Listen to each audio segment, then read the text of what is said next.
So the same question again, the effective nuclear charge experienced by valence electrons decreases across a period is equal to the total number of protons increases across the period or remains constant across a period.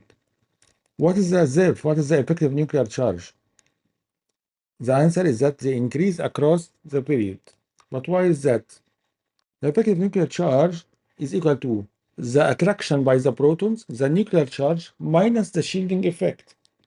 When you go across the period, the shielding is the same. The protons increase by 1 per element, but the shielding is the same because you are still in the same period. The same level, same energy level means constant automatically. The shielding, electrons added to the same shell don't shield each other effectively. Therefore, ZEF or the effective nuclear charge increases because you are increasing the nuclear charge, but the shielding is almost the same. That's why the atomic radius decreases, because the attraction is more, causing the outer electrons to be attracted. So if the outer electrons are attracted more, then this means that the size becomes smaller. So memorize this. ZEF is equal to Z protons minus shielding. Increases left to right across the period, stays constant down a group. Example period 2, lithium, ZEF is 1.3, beryllium is 2.4, carbon is 3.1, oxygen 4.5, neon is 5.8. So the higher ZEF means stronger pull on the valency electrons. Which pair of elements would you expect to have the most similar chemical properties? Sodium, magnesium, sodium, potassium, chlorine and argon, oxygen and fluorine. Of course, it's sodium and potassium. They are in the same group. Elements in the same group have similar chemical properties because they have the same number of valence electrons. Sodium and potassium are both in group 1 with valency 1 valence electrons. They both form +1 ions. They react vigorously with water and form similar compounds like ionic compounds. So the sodium and magnesium are in different group. Chlorine and argon are in different group. Oxygen and fluorine are in different groups. They can never have the same chemical properties. Only elements with the same valence electrons have the same chemical properties.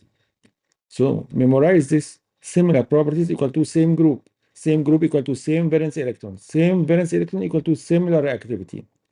Group 1 alkali, lithium, sodium, potassium, rubidium, cesium, francium, all form +1 ions react with water.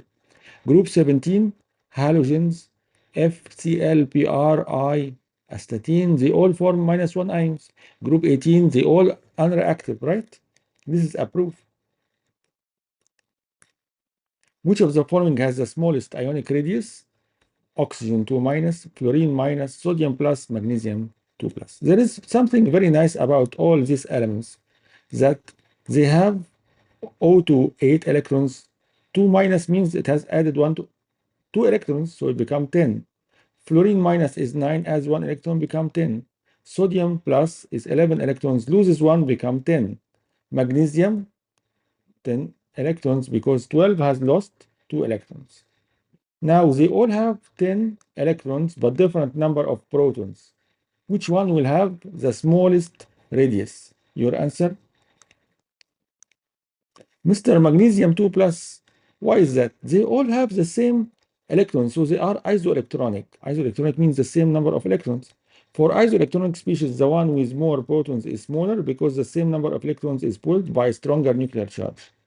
Protons, O2-, F, Na+, magnesium 2+, they all have the same number of electrons, but magnesium has the most protons. When you have most protons, the attraction to the inside is more, makes the size smaller. That's why the rest is big, but this one only is the smallest. So remember, isoelectronic species, same number of electrons, different number of protons. More protons equal to smaller radius. So 10 electron series, smallest to largest, aluminum, magnesium, sodium, until nitrogen is the biggest. Why is that? Because they all have the same number of electrons, but nitrogen has the highest number of protons. No, the biggest number of protons will be aluminum. That's why the size is the smallest because of the attraction. The smallest number of protons is nitrogen. That's why it has the biggest size. So this is the largest size. Protons pull electrons in, so smaller ion. Very, very important trends a must-come question in the exam. The second ionization energy of sodium is much higher than its first ionization energy. Why is that? We said, is it because the electron is in higher energy level, or the second electron comes from a stable noble gas, or sodium has lower electronegativity, or the atomic radius increases?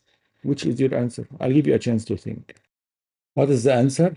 Why is the second ionization energy of sodium is much higher than the first ionization energy? Why it's more difficult to remove the second electron than the first electron? Because the second electron comes from a stable noble gas configuration. Let's see. What is sodium? Sodium is 281. When you remove the first electron, it's something fun. It's nice because it makes you a stable, higher stability because the last shell here is stable. It has 8 electrons.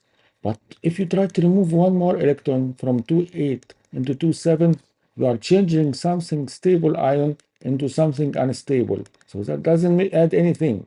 It's not recommended. That's why it's difficult to remove this electron. So it's better to keep it. That's why the second ionization energy is much bigger than the first ionization energy. More explanation is to say like that. The sodium has electron configuration of 281. The first electron removed is the lone 3s electron, easy to remove. After losing it, the sodium has the stable configuration of Ne. The neon is 28. Removing the second electron means breaking into this stable noble gas core, which requires much more energy, about 10 times more. Successive ionization energies, each successive ionization energy is higher than the last. Huge jump happens when removing core electrons. Here I removed an outer electron which is not core, a valency. What if I have magnesium, 282? If you removed 1 and 2 electrons from here, it's okay. If you remove the third electron, you are removing electron from a core. So this causes the jump to be big. So ionization energy number 1 is 496, but 4562 when you remove the second electron. Huge jump. The jump reveals the number of valency electrons. So sodium, big jump after the first ionization energy, so it's in group 1, 1 valence electron. Magnesium, big jump after the second ionization energy, means it is 2 valence electrons. This is very, very important. You may be asked to find the group number or the number of valence electrons by seeing only the numbers of ionization and seeing where is the biggest jump. The next question, which property would be the highest for cesium? Ionization energy, electron negativity, atomic radius, or electron affinity? Yes, atomic radius. As you go down, this is at the bottom of the group, excluding the radioactive fraction. Going down, group atomic radius increases. Being in period 6 with 6 electron shells, it has one of the largest atomic radii of all elements. Its ionization energy and electron negativity are very low. Don't say that, they become high. Why? Because it's very difficult or very easy to remove the electron. Very easy. Can you see where is the electron? Cesium is here, and you have many layers of electrons. Electron is very far, and it's also shielded too much from the nucleus. So you can't say the ionization energy is high. It's very small, and you cannot say the radius is big. So the radius is big, but you cannot say, the electronegativity is big. Okay, electron affinity is also low. It's very difficult to add an electron to this one. Memorize this: the cesium is the extreme metal, position in group 6, group 1, period 6. Valency 1 electron is 6s. Atomic radius is very large, 265. Ionization energy is very low, and electronegativity is very low. Metallic character is very high. It's very easy to lose the electron. Cesium plus water gives explosion. It is a very reactive metal. Question number 14, we are almost done. We have just 15 questions. Which of the following correctly lists elements in the order of increasing first ionization energy? We said ionization energy increases. How does the ionization energy increase? For ionization energy increases, let me give you a chance to answer first. 5 seconds. Don't forget, in the exam, you must answer. You must give an answer. Is it this one, this one, this one, this one? What is the answer? The correct answer is potassium, sodium, lithium. They are all in group 1, right? But potassium at the top or potassium at the bottom. As you go down the ionization energy, yes, it decreases, it becomes easier. So potassium is the smallest, while lithium is the highest. The electron is close to the nucleus. It's very difficult to remove in lithium. The O in group 1 going down a group ionization energy decreases. Easier to remove the outer electron due to the large radius and more shielding. So the potassium has lowest ionization energy than sodium, then lithium. Highest ionization energy, increasing order KNaLi. Memorize this. Lithium, highest and smallest atom, and cesium has the lowest ionization energy and the largest atom. The trend is ionization energy decreases going down. Reason outer electron further than from the nucleus. Memory trick, smaller atom, tighter grip, higher ionization energy. The last question, compared to neutral chlorine, a chloride ion has more protons and larger radius, same protons and smaller radius, fewer electrons and larger radius, same protons and larger radius. The answer is same protons and larger radius. When chlorine gains an electron to become Cl minus, what happens? The protons stays the same, 17. Nuclear reaction does not occur in the chemistry, right? We only have chemical reactions. Electrons increase from 17 to 18. So protons are 17, but electrons are 18. The radius becomes bigger because the same nuclear charge now is attracting more electrons, similar like the example of the mother, right? It becomes very difficult to attract the electrons, so the size gets bigger from 99 to 181. So memorize this. Anion gain electron, negative charge. Protons never change in chemical reactions.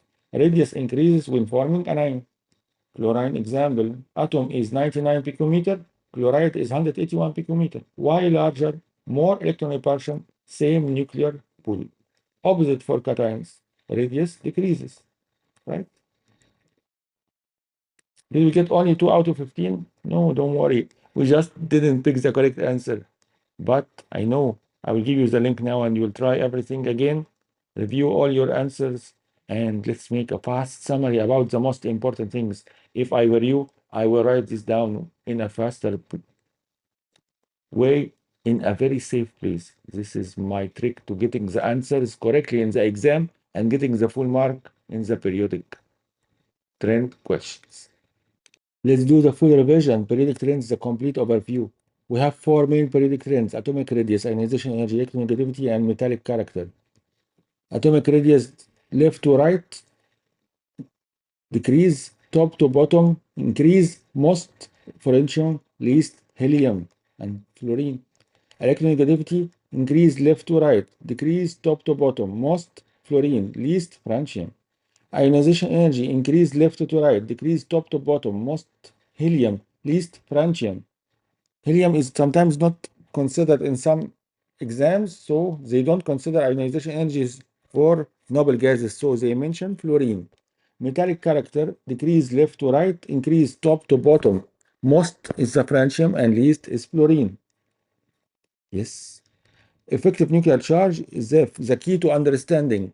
It is protons minus shielding. Across a period, protons increase, shielding stays the same. So ZEF increases, atoms get smaller. Down a group, protons increase, shielding increases more. ZEF stays constant, atom gets larger. The higher ZEF equal to stronger nuclear pull minus smaller atom, higher ionization energy, higher electronegativity. If you don't understand anything and you feel lost, please go back to the videos in which these are explained. I repeat, this only is for revision. If you don't understand what you are talking about, you will find this video very difficult. Cations versus anions. The ionic radius rules. Cations, positive ions, form by losing electrons. Protons stays the same. Electrons decrease, smaller than the parent atom. Example, sodium 102, while sodium atom is 186. The anions, negative ion, forms by gaining electrons. Proton stays the same. Electrons increase, larger than parent atom. Example, Cl minus, chloride is 181, while the chlorine is 99 picometer. Why? Cations, same pulling fewer electrons, equal to tighter and smaller, because the same nucleus, right? Same number of protons.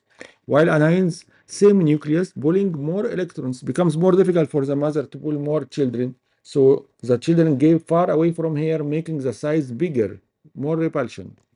Isoelectronic series, same electrons but different size. Aluminum, magnesium, sodium, NeF, these all have the same number of electrons, right? But the protons, as you go down here, I can see in this list it decreases. So the more protons is the smallest size, while the smallest proton 7 means the largest size.